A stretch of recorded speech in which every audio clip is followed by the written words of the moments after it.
Indian geography भारताचा भूगोल MPSC राज्यसेवा MPSC combine परीक्षेमध्ये अत्यंत महत्त्वाचा विषय आहे. सॉईल जॉग्राफीमध्ये मृदा हा एक घटक आहे आणि तिथं MPSCच्या आपल्या सिलेबसमध्ये दिलेला आहे. तर सॉईल म्हणजे काय होतं हे आपण आज बघूया. सॉईलचे किती प्रकार आहेत, म्हणजे मृदेचे किती प्रकार भारतामध्ये आहेत आणि सहसा आपल्याला यावरती काही प्रश्न विचारले जातात. तर बघा, मृदा माती ही खडकांच्या ढिगारांची म्हणजे खडकापासून बनलेली असते. पृथ्वीच्या पृष्ठभागावर विकसित होणाऱ्या सेंद्रिय पदार्थांमुळे सुद्धा मिश्रण तयार होते. तर सॉईल जी मृदा असते ती कशापासून बनलेली असते? Basically it is made from the rocks. खडकांपासून बनलेली असते आणि सॉईलमध्ये मृदेमध्ये सेंद्रिय पदार्थ असतात, त्याच्यामध्ये ते मिश्रण असते. मातीच्या निर्मितीवर परिणाम करणारे प्रमुख घटक म्हणजे भूगर्भातील घटक, हवामान, वनस्पती आणि इतर जीवसृष्टी आणि वेळ. म्हणजे ठराविक कालावधीनंतरच माती किंवा मृदा ही तयार झालेली असते. त्यावरती हवामानाचा सुद्धा परिणाम होत असतो, वनस्पतींचा सुद्धा परिणाम होतो आणि भूगर्भातील काही घटकांचा सुद्धा परिणाम होत असतो. याशिवाय मानवी क्रियाकलाप देखील यावर मोठ्या प्रमाणात प्रभाव पाडतात. जसे मातीच्या घटकांमध्ये आणखी आपल्याला काय काय मिळतं? तर बुरशी मिळते, खनिज कण मिळतात, पाणी असते, हवा असते आणि या प्रत्येकाचे प्रत्यक्ष प्रमाण मातीच्या प्रकारावर अवलंबून असते.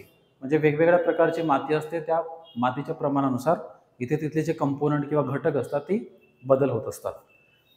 काही मातींमध्ये एक किंवा अधिकची कमतरता असते, तर काही इतरांमध्ये अधिकची संयोजने आढळतात. या मातीच्या प्रकारानुसार या आपण भारतीय मॅपमध्ये बघू शकतो, इंडियन मॅपमध्ये, की वेगवेगळ्या प्रकारची माती किंवा मृदा आढळते. तर ही ॲल्युव्हियल सॉईल आहे, गाळाची मृदा. यानुसार तुम्ही उत्तर प्रदेश, बिहार या राज्यांमध्ये गाळाची मृदा इथे मॅपनुसार बघू शकता. दुसरा आहे ब्लॅक सॉईल, काळी मृदा. महाराष्ट्र, मध्य प्रदेश, तेलंगणा, कर्नाटकाचा काही भाग, गुजरातचा काही भाग. Then third is desert soil, mostly राजस्थानमध्येच आढळतो. Then red and yellow soil ही किनारी भागाला आढळत असते. ग्रे सॉईल, लॅटराइट सॉईल आणि माउंटेन सॉईल. ठीक आहे. माउंटेन सॉईल सुद्धा माउंटेनस भागामध्ये आढळणार, म्हणजे जम्मू काश्मीरचा भाग किंवा हिमाचल प्रदेश, उत्तराखंड, लडाख, देन उत्तर प्रदेशातील उत्तरेकडील भाग, सिक्कीम, अरुणाचल प्रदेश, यानुसार ही मृदा भारतामध्ये वेगवेगळ्या भागामध्ये बदलत असते. तर या मृदेमध्ये कुठलं कंपोनंट जास्त आहे, कुठलं कंपोनंट कमी आहे, मृदेनुसार भारतामध्ये पिके बदलली जातात. त्यामध्ये सॉईलमध्ये मॉइश्चर कंटेंट किती प्रमाणात असतो त्यानुसार सुद्धा क्रॉप पॅटर्न सुद्धा भारतामध्ये बदलत असतो.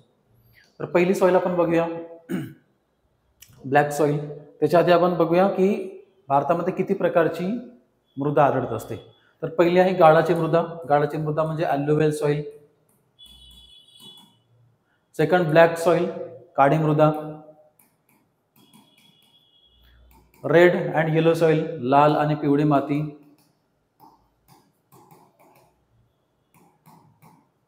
Laterite soil. लॅटराइट सॉईलला ब्रिक सॉईल सुद्धा म्हणतात, कारण लॅटराइट सॉईलमुळे आपण ब्रिक्स म्हणजे विटा तयार करत असतो. सलाईन सॉईल, कोरडी सॉईल, त्याला आपण एरिड सॉईल म्हणू शकतो. इथे एरिड सॉईल म्हणजे कोरडी. सलाईन सॉईल म्हणजे क्षारयुक्त. पीट सॉईल, पीटी सॉईल म्हणतो आपण याला. आणि जंगलातील सॉईल म्हणजे माउंटेन सॉईल किंवा माउंटेन सॉईल. तर अशा प्रकारे भारतामध्ये 8 प्रकारच्या मृदा आढळत असतात. ही मृदाचे डिव्हिजन कुणी केलेलं आहे? ICAR, Indian council of agricultural research, ही भारत सरकारची एक ऑर्गनायझेशन आहे. तिने भारतामध्ये अशा प्रकारे 8 प्रकारच्या मृदेमध्ये डिव्हिजन केलेलं आहे. तर पहिल्यांदा बघूया आपण गाळाची सॉईल, गाळाची मृदा. ॲल्युव्हियल सॉईल म्हणतात या मृदेला इंग्रजीमध्ये. गाळयुक्त माती ही एक प्रकारची सुपीक माती आहे. कशाने तयार होते? नद्यांनी वाहून नेलेल्या गाळाच्या साठ्यामुळे तयार होत असते. उत्तरेकडील मैदाने, नदीच्या खोऱ्यांमध्ये गाळयुक्त माती मोठ्या प्रमाणामध्ये आढळते आणि या मातीने देशाच्या एकूण क्षेत्रफळाच्या सुमारे 40% भाग व्यापलेला आहे. भारताचे क्षेत्रफळ 3.28 मिलियन स्क्वेअर किलोमीटर आहे आणि यापैकी 40% भाग या ॲल्युव्हियल सॉईलने, गाळाच्या मृदेने व्यापलेला आहे. ह्या नद्या आणि ओढ्यांद्वारे वाहून नेल्या जातात आणि जमा होतात. राजस्थानमधील एका अरुंद कॉरिडॉरमधून त्या गुजरातच्या मैदानामध्ये पसरतात आणि द्वीपकल्पीय प्रदेशामध्ये, म्हणजे द्वीपकल्पीय म्हणजे आपला जो पेनिन्सुलर इंडिया आहे त्या प्रदेशामध्ये पूर्व किनाऱ्यावरील जे डेल्टा असतात, जे त्रिभुज प्रदेश आणि नदीच्या खोऱ्यांमध्ये सुद्धा ही मृदा आपल्याला आढळत असते. गाळयुक्त माती ही वालुकामय चिकन मातीपासून वेगवेगळ्या प्रकारची असते आणि या मातीमध्ये सामान्यतः पोटॅश जास्त प्रमाणामध्ये असतात. म्हणजे पोटॅशनी ही सॉइल जी आहे ती जास्त प्रमाणामध्ये आपल्याला आढळत असते आणि फॉस्फरसचे प्रमाण कमी असते या सॉइलमध्ये. तर तुम्ही बघू शकता अशा प्रकारे अल्युव्हियल सॉइल जनरली तुम्ही बघितलेलीच आहे. वरच्या आणि मध्य गंगेच्या मैदानात, जे गंगेचे मैदान आहे, जिथं गंगेच्या मैदानाचे वेगवेगळे डिव्हिजन होत असतं, भाबर, तरे, भांगर, खादर. त्यापैकी खादर आणि भांगर या दोन वेगवेगळ्या प्रकारच्या भागामध्ये गाळयुक्त माती जी आहे ती विकसित झालेली आहे. खादर ही नवीन गाळाची माती आहे आणि दरवर्षी पूर येऊन ती जमिनीला समृद्ध करत असते, जी बारीक गाळ साठवून मातीला आणखी समृद्ध करत असते. भांगर ही जुन्या गाळाची मृदा आहे आणि पूर मैदानांपासून दूर जमा होते. खादर आणि भांगर या दोन्ही मातीत चुनखडीयुक्त कॉन्क्रीट म्हणजे कंकर आढळत असतात, जी चुनखडीचे तयार झालेले कंकर असतात. देन या मातीत गंगा मैदानाच्या खालच्या आणि मधल्या भागामध्ये ब्रह्मपुत्रा खोऱ्यात जास्त चिकन माती आहे. पश्चिमेकडून पूर्वेकडे वाळूचे प्रमाण कमी होते. म्हणजे भारतामध्ये जर आपण बघितलं पश्चिम भागामध्ये, तर पश्चिम भागामधून पूर्वेकडे जर आपण आलं तर वाळूचे प्रमाण काय होते, कमी होत असते. गाळाच्या मातीचा रंग म्हणजे अल्युव्हियल सॉइलचा रंग हा हलका राखाडी असतो. त्याच्या छटा, साठ्यांची खोली, पदार्थांचा पोत, परिपक्वता मिळवण्यासाठी लागणारा वेळ यावर वेगवेगळ्या प्रकारे ती सॉइल डिपेंड असते. त्याच्यामुळे सॉइल तयार झालेली असते. गाळाच्या मातीची लागवड मोठ्या प्रमाणामध्ये, म्हणजे गाळाच्या मातीची जी आहे उपयुक्तता ही खूप मोठ्या प्रमाणामध्ये आहे. त्याच्यामुळे गाळाच्या मातीवरती सहसा जास्तीत जास्त प्रमाणामध्ये भारतामध्ये शेती केली जाते. त्याला आपण म्हणतो इंटेन्सिव्हली ॲग्रिकल्चर और इंटेन्सिव्हली ॲग्रिफाईड. दुसरी बघा, second most important soil, black soil, काळी मृदा. दख्खन पठार, दख्खनचा पठार, डेक्कन प्लॅटू या बहुतांशी भागामध्ये काळी माती भारतामध्ये आढळत असते. तर दख्खन पठारामध्ये ज्या भागामध्ये काळी मृदा आढळते ती म्हणजे महाराष्ट्र, मध्य प्रदेश, गुजरात, आंध्र प्रदेश, तामिळनाडूचा काही भाग. गोदावरी, महाराष्ट्रातील अत्यंत महत्त्वाच्या नद्या आहेत गोदावरी आणि कृष्णा नद्या, यांच्या वरच्या भागामध्ये आणि दख्खनच्या पठाराच्या वायव्य भागामध्ये काळी माती खूप खोल असते. म्हणजे त्याची जी डिपनेस आहे ती खूप जास्त प्रमाणामध्ये असते, डेप्थ जास्त असते. या मातीला रेगूर माती सुद्धा म्हणतात. काळ्या मातीचं दुसरं नाव काय आहे तर रेगूर माती.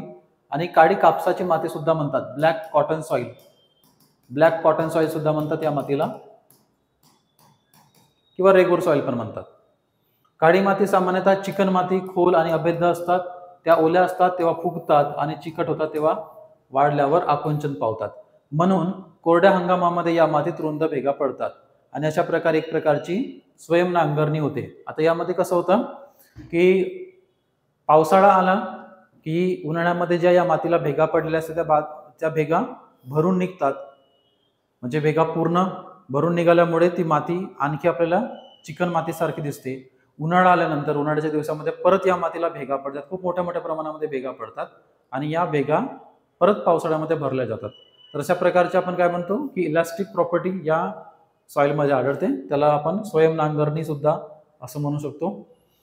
ओलावा कमी होण्याच्या या स्वभावामुळे काळी माती बराच काळ ओलावा टिकवून ठेवते, ज्यामुळे पिकांना विशेषतः पावसावर अवलंबून असलेल्या ना कोरड्या हंगामातही टिकून राहण्यास मदत होते.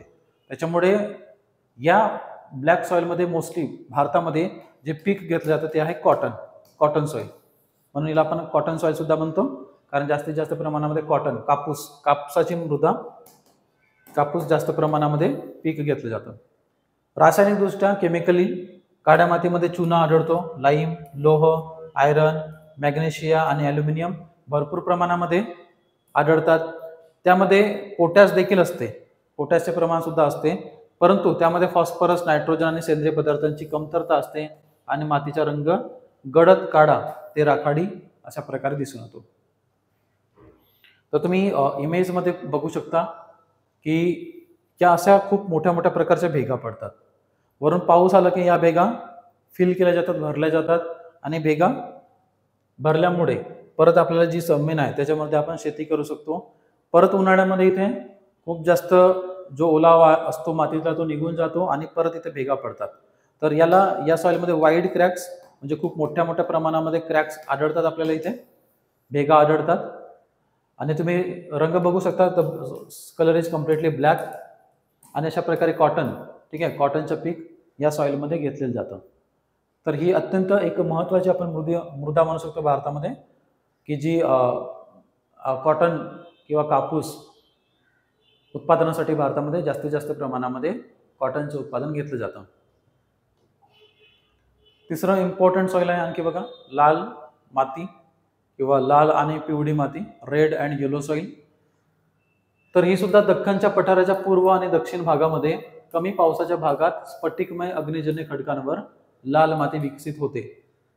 आणि ही पश्चिम घाटाच्या पर्वतीय प्रदेशामध्ये, पश्चिम घाट जो आपला वेस्टर्न घाट आहे त्या भागाच्या पर्वतीय प्रदेशामध्ये, लांबच्या प्रदेश यामध्ये चिकन माती जास्त, लाल चिकन माती ही जास्त प्रमाणामध्ये आढळत असते. ओडिसा आणि छत्तीसगडच्या काही भागात आणि मध्य गंगा मैदानाच्या दक्षिणेकडील भागातही लाल आणि पिवळी माती आढळत असते.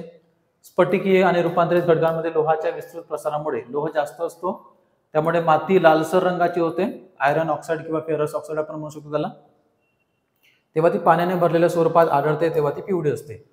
सिंपली इझी, की ज्या वेळेला पाऊस नसतो त्यावेळेला त्या मृदेचा रंग लाल असतो, आणि ज्या वेळेला पाऊस येतो किंवा ज्या वेळेला प्रेसिपिटेशन होतं, ज्या वेळेला डिहायड्रेशन होतं त्यावेळेला त्या मातीचा रंग हा पिवळा होतो.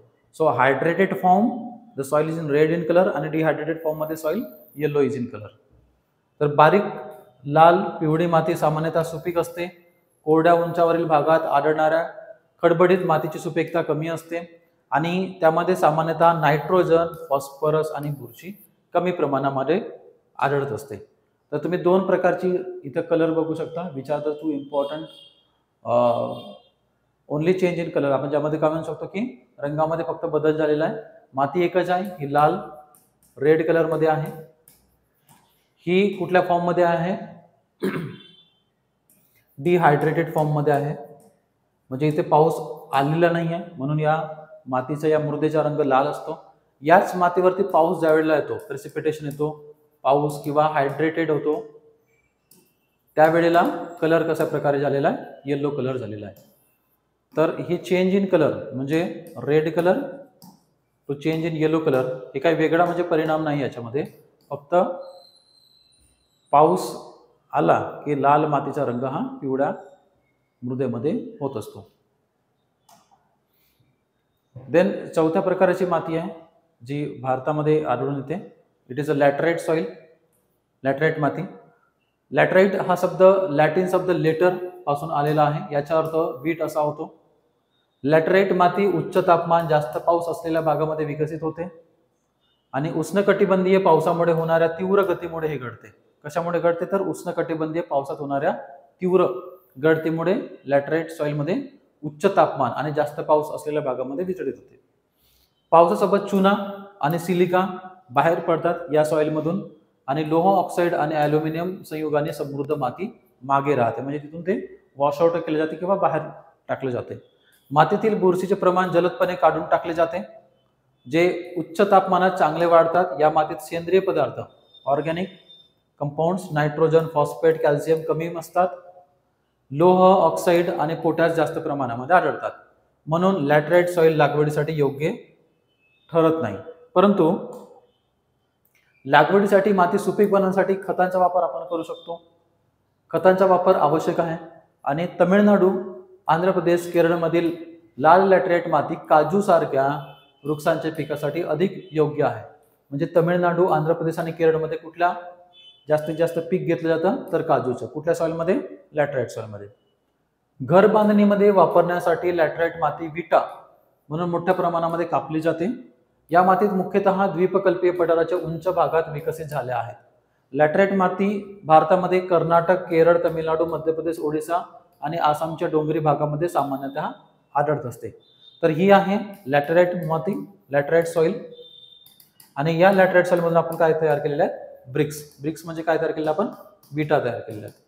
तर ही सहसा ग्रामीण भागामध्ये आढळत असते आणि या लॅटराइट सॉइलमुळे आपण काय तयार करतो, तर विटा तयार करत असतो.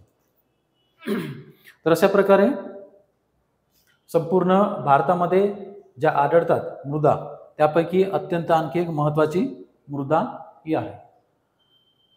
देन कोरड्या जमिनी हे एक वेगळं प्रकार आहे, जे आपण एरिड सॉइल म्हणू शकतो त्याला. ही सुद्धा भारतामध्ये आढळत असते, कोरड्या जमिनी. देन एरिड सॉइल मध्ये तुम्ही बघू शकता कसा प्रकार आढळते. राजस्थानच्या भागामध्ये आढळते, गुजरातच्या भागामध्ये आढळत असते. देन खारट सॉइल, सलाईन सॉइल ही सुद्धा भारतामध्ये आढळत असते. सलाईन सॉइल मध्ये ठीक आहे, तुम्ही बघू शकता की वरती कशा प्रकारे सलाईन लेअर तयार झाला असतो, सॉल्टचा लेअर तयार झाला असतो, त्याच्यामुळे ही नापीक मृदा असते. पीटी सॉइल म्हणतो आपण, सेंद्रिय पदार्थ जास्त प्रमाणामध्ये आढळतात. एक पीटी सॉइल आहे जी भारतामध्ये आढळते. वनमाती किंवा ज्याला आपण माउंटेन फॉरेस्ट किंवा फॉरेस्ट सॉइल सुद्धा म्हणू शकतो. माउंटेन किंवा फॉरेस्ट जी मोस्टली आपल्याला वनांमध्ये आढळते, तिला आपण फॉरेस्ट सॉइल म्हणतो.